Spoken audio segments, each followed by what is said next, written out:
Okay, so we've already done everything we need to do, but there's just one thing that I would like to do just before we round off. Now, normally, there's no point in doing this because this trend has been broken.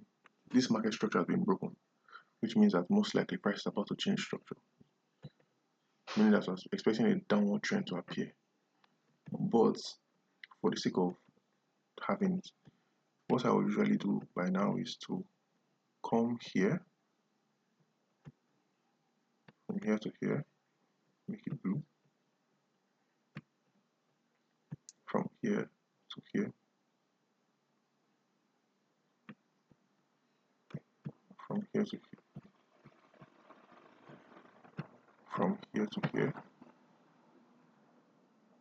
from here to here.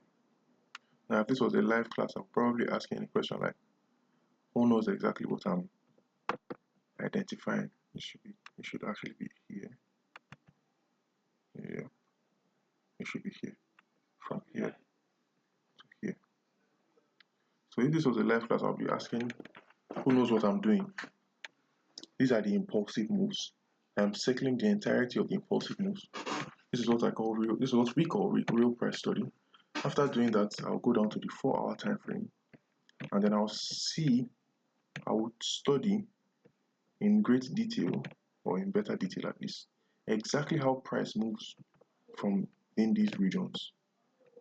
The point of this is so that when the next impulsive move starts, or if the impulsive move has already started, so I'll know the best way to enter the trade by knowing how price has reacted in the past. So let's just do a rough.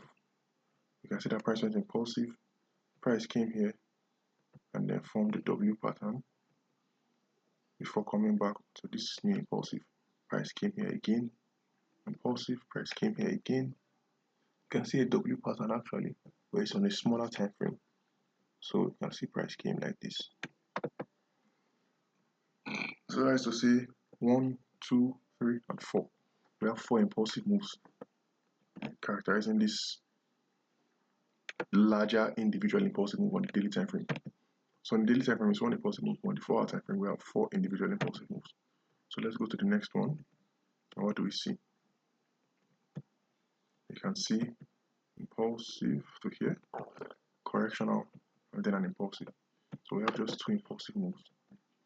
Or rather than to say we have 2 impulsive moves, because this looks more like on the smaller time frame, it's more like a continuation. Do you see? Yeah, it's more like a continuation. So we have 1 impulsive move, 2 impulsive moves, 3 impulsive moves, and 4 impulsive moves. But on the daily time frame, these moves look separate. But on the 4-hour time frame, we can now see that they're actually one and the same move. Price found correction in the form of a range at about this point. So then what do we have next? We have impulsive, correctional, impulsive, and then boom. Price not only breaks the smaller time frame market structure, but also breaks the larger time frame market structure. So if the market structure has not been broken, there will be a lot more relevance to doing this because it will give us a projection of how price will act in the future. But since the market structure has already been broken, until we can identify a new trend origin and then draw out our new market structure, identify our new highs and lows on the daily time frame, there isn't much point to doing this. But there's always the point for the sake of practice.